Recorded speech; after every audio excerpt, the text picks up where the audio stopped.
We've all seen it happen. One moment your team is on fire, ideas are flowing, the energy is electric. Then someone says those deadly words. Let's be realistic. What if our customers aren't ready for this? And just like that, innovation comes to a halt. The big idea gets diluted into something more practical, and your team retreats to the safety of familiar ground. The toxic force behind this moment of hesitation is fear, and it's the biggest enemy of your success. Hi everyone, I'm Terrace Wayner, and welcome to another case study in fear. In each episode, I'll do the forensics to better understand how and why fear transforms brave leaders of thriving companies into spineless failures of corporate catastrophes. All so you never do. And while many know the names of epic fails like Kodak, Tower Records, Sears, and Toys R Us, what most don't know is that the true mastermind behind their collapse was fear. Today's case study is Blockbuster and how a feel-good success story turned into a horror film that many wish they could rewind. But before we dive into the vanishing, let's begin with a heroic establishing shot, when Blockbuster was the undisputed star. We open in Dallas, Texas, 1985. A businessman named David Cook has a simple yet brilliant idea for a new kind of video rental store. Now, Cook wasn't your typical retail entrepreneur. He had a long history as a software pioneer running his company called Cook Data Services, where he provided complex economic analysis systems to the oil and gas industry. So when he looked at the video rental business, he saw something nobody else did: the opportunity to revolutionize it with technology. He felt he could change the industry with a connected computerized inventory system. Now, that might not sound revolutionary today, but remember, this was 1985. Most stores were still using paper ledgers and manual tracking, and no one was connecting and tracking their inventory across stores with computers. Now, I need to hit pause for a minute and give those from the streaming era a brief history on home entertainment in the 1980s, because without places like Blockbuster, it would have been really bleak. Before things like Hulu, Apple Plus, and Netflix, where you could scroll through endless options on your TV, if you wanted to watch a movie at home, you had to travel to a store whose single purpose was renting videotapes. You'd walk the aisle searching for something good, hoping they had your first choice. Sometimes you'd go in wanting to watch Top Gun and end up leaving with Weekend at Bernie's too. But believe it or not, that's what made it special. It was an experience, an event, and it became a Friday night ritual for millions of Americans. Another thing you got when you rented from Blockbuster was a laminated membership card with their famous blue and yellow ticket stub logo that was also designed by Cook. At the company's peak, these membership cards were carried by so many people that comedian Jay Leno joked that it was essentially America's national ID. Over the next 5 years, Cook's idea exploded from a single store in Dallas to thousands of locations. And throughout the 1990s, Blockbuster didn't just dominate video rental, they became the face of home entertainment itself. Wall Street analysts weren't just impressed, they were practically giddy, calling them the undisputed kings of home entertainment. And fund managers would tell their clients it was one of the safest stocks you could own. This wasn't just a successful company. This was a cultural and financial phenomenon. But here's where things get interesting. In 1997, a tiny startup with a weird idea enters the scene. They're called Netflix, and their big idea is to rent DVDs to people by mail. And for a monthly fee, you got as many DVDs as you wanted. The idea created a lot of debate. It was either brilliant or crazy, depending on who you asked. And in the beginning, many things about the idea of Netflix were easy for Blockbuster to dismiss. And they did just that.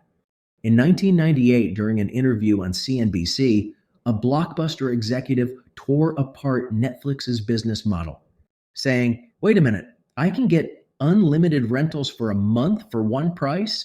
So the more I use their service, the less Netflix would make? That's a terrible business model, and where can I sign up?" Now, something you have to understand is, at the time, the idea of going to a video rental store was woven into the fabric of American life. People loved it. And the idea of waiting for DVDs to show up in your mailbox seemed absurd. I mean, why wait when you could just drive down the street and browse through hundreds of movies? Needless to say, Netflix was not a concern of Blockbuster. They were focused on expanding globally. We're talking thousands of stores worldwide, billions in revenue, and an army of 84,000 employees. Netflix, they were struggling with just 300,000 subscribers. Now, here's where the story takes a fascinating turn. In the spring of 2000, Netflix CEO Reed Hastings did something that in retrospect seems almost unbelievable. Facing an uncertain future, he approached Blockbuster CEO John Antioco with an offer to sell Netflix for $50 million and become Blockbuster's online division. Let that sink in for a moment. Netflix, the company now worth hundreds of billions of dollars, could have been bought for what they now spend on a season of Bridgerton. Anyway, the Blockbuster team didn't just decline, it has been widely reported that they laughed Netflix out of the room. One executive punctuated the laughter with this gem. "I think I speak for the room when I say there is absolutely no value in acquiring Netflix." This is a perfect example of how fear can mask itself as confidence. I mean, think about it. Fear convinced the team of incredibly smart leaders that a bunch of storefronts, staffed primarily by teenagers, where people rent videotapes and DVDs, was an indestructible business model. Okay, fast forward to 2004. After getting laughed out of the room, Netflix went back to work and built its subscriber base to 2.4 million. Suddenly, those laughs coming from Blockbuster execs started sounding more like nervous coughs. And Blockbuster finally decided to acknowledge that maybe, just maybe, there might be other ways to rent movies besides walking into a store. So Blockbuster decided the smartest way to compete with Netflix was to build their own service from scratch. The price tag? $200 million. Remember, they could have bought Netflix for a quarter of that 4 years earlier. But here's where it gets really complicated. Just as some Blockbuster executives were ready to courageously embrace the future, others started panicking about a different kind of threat: franchise revolt. Let me break this down for you. Many franchise owners had basically bet their life savings on their Blockbuster franchise. We're talking about $450,000 per store. That's not corporate money. That's someone's retirement fund, their kids' college tuition, their dream of being their own boss. Now multiply that by thousands of franchises, and you're looking at $675 million in personal investments that store owners felt an online store would put at risk. The legal exposure? A staggering $2 billion if franchises sued. And that is exactly what happened. In 2005, right after Blockbuster launched their online service, 200 franchisees banded together and threatened legal action, stating their investments were being undermined by their own company. A former regional manager put it perfectly. Every single time we tried to innovate, we faced fierce resistance from franchisees who had invested their life savings in their stores. Another executive was even more blunt when he said, this wasn't about growth anymore, it was about preventing an internal civil war. So the Blockbuster team in charge of building the digital store made the necessary changes to avoid conflict. And the outcome of all this internal hand-wringing and saber-rattling was a watered-down online service that tried to please everyone and ended up pleasing no one. A Wall Street analyst described it well. Blockbuster was so afraid of cannibalizing their store business, angering franchisees, writing off inventory, and losing fees that they wound up with an online service that was designed to fail. Now you would imagine the Blockbuster team would be terrified they were losing their position in the market and make big changes. But here's the thing about fear. It loves to hide behind success so it can go unnoticed until it has done the most damage. And Blockbuster had more success than they needed to conceal every one of their concerns. In 2005, they had 9,000 stores, generating $5 billion in revenue because they were renting 3 movies every single second. They had 58 million active members, and 65% of Americans lived within a 10-minute drive of a store. And these members paid $800 million in late fees, which was pure profit. Let me put this in perspective. Imagine making $800 million, not from providing a service, not from selling a product, but from people simply being late. That's 16% of their revenue, just from people forgetting to return movies on time. It was like printing money, and Blockbuster was addicted to it.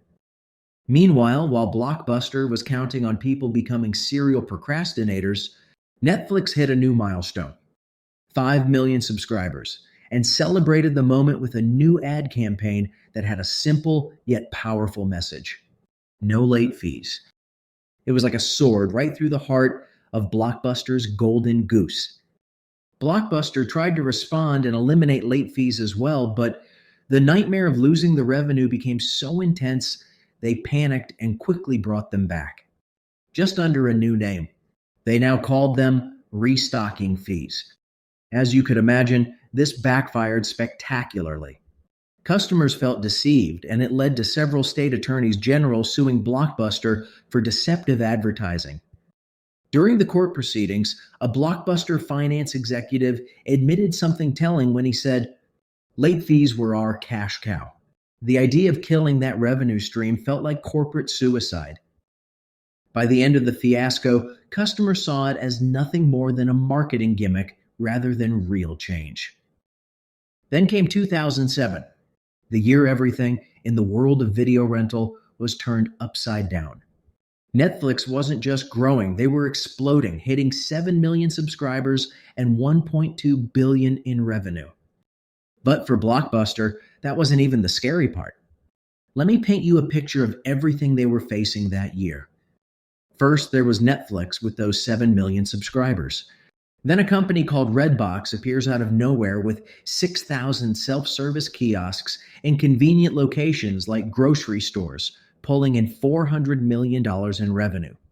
Their pitch was, why drive to a video store when you could grab a movie while shopping for dinner?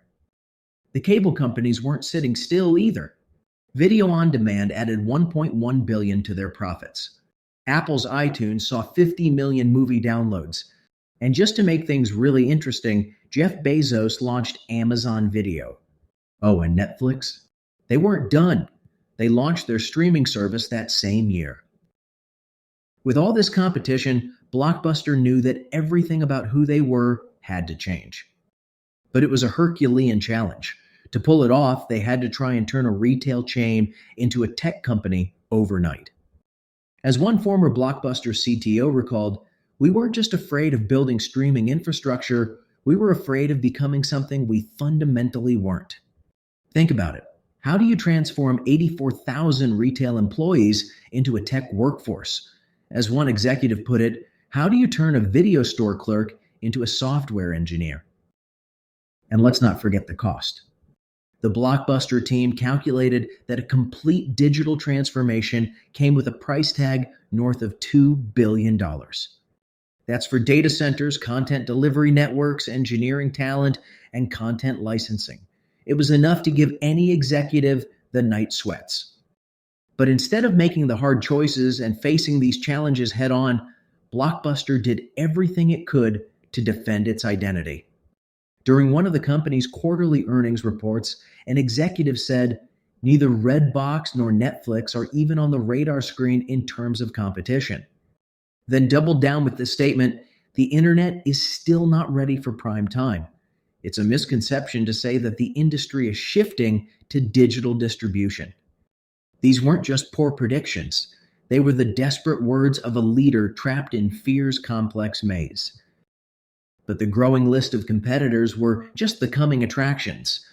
Blockbuster was also facing the crushing fear of real estate liability. And in 2008, lease obligations cost them $400 million annually. As the public started changing how and where they got their movies, Blockbuster was forced to close some stores. As one board member confided, "We were trapped in a prison of our own making. Every closed store meant breaking a lease, and we had 9,000 of them." Then there was the inventory problem. Think about this. Each store carried about $100,000 worth of videotapes and DVDs. Multiply that by 9,000 stores, and you start to understand why executives were losing sleep. A senior VP of operations noted, "We had billions invested in physical media. The thought of writing that off was unthinkable." Even their relationships with movie studios became a source of anxiety. A senior content acquisition manager revealed, "We had built our empire on preferential relationships with studios. Streaming would mean starting from scratch, potentially losing our biggest competitive advantage."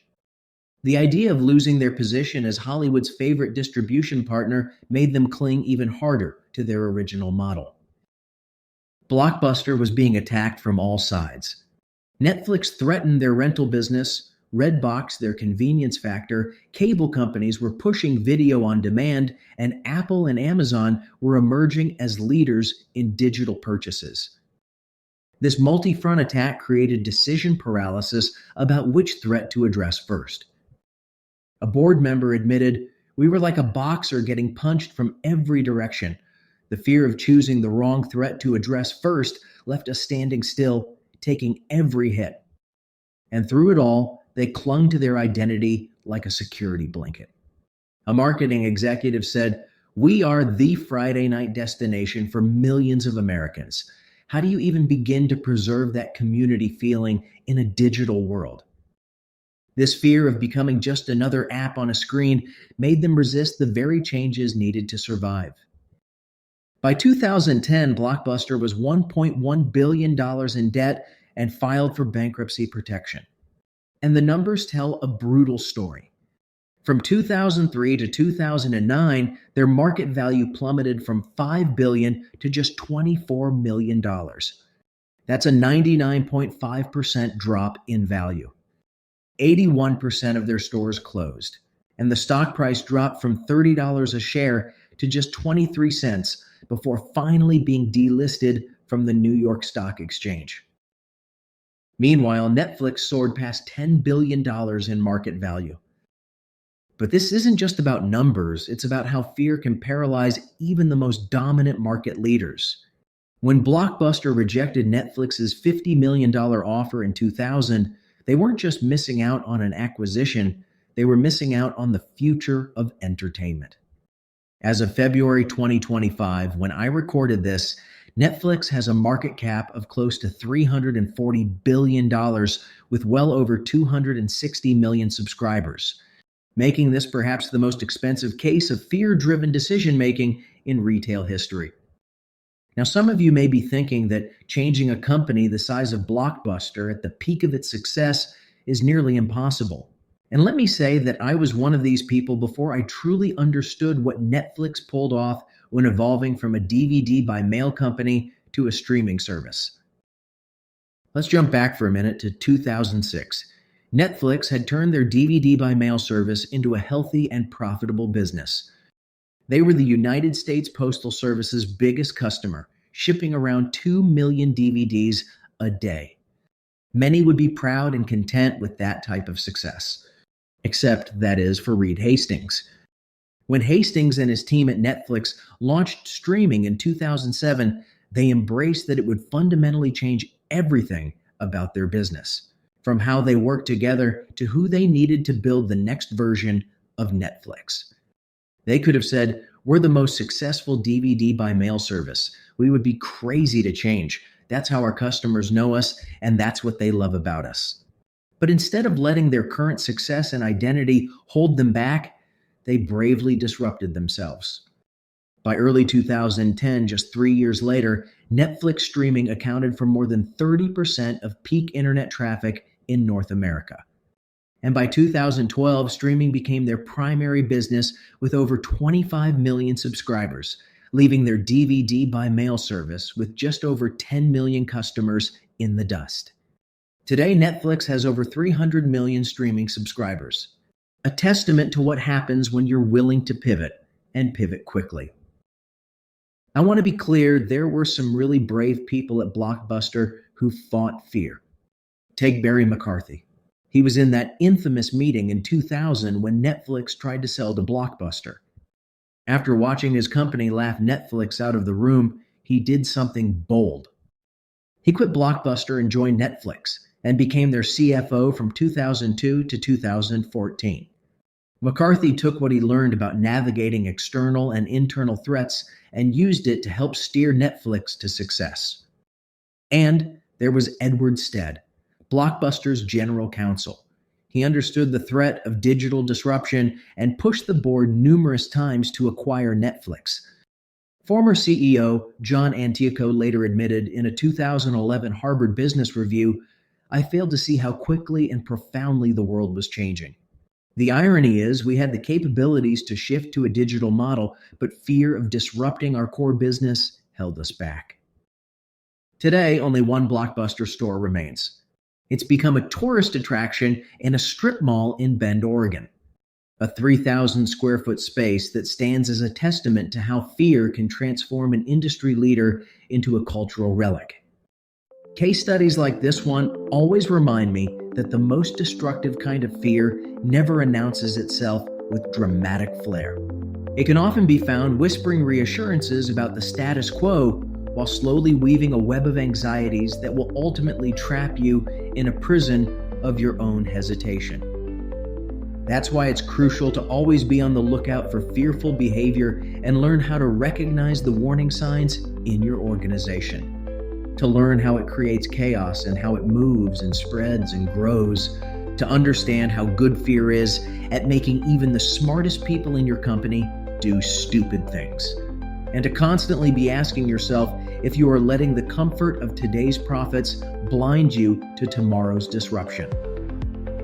Thank you for joining me for this episode of A Case Study in Fear. If you enjoyed it, please subscribe and keep listening. There is so much more fear can teach you. Until next time, I'm Terrace Wayner, reminding you that where there is fear, failure will follow. For more case studies and to better understand the impact fear can have on your career and your company, visit fear-incorporated.com. You will also find the sources and citations that were used to fact-check this episode.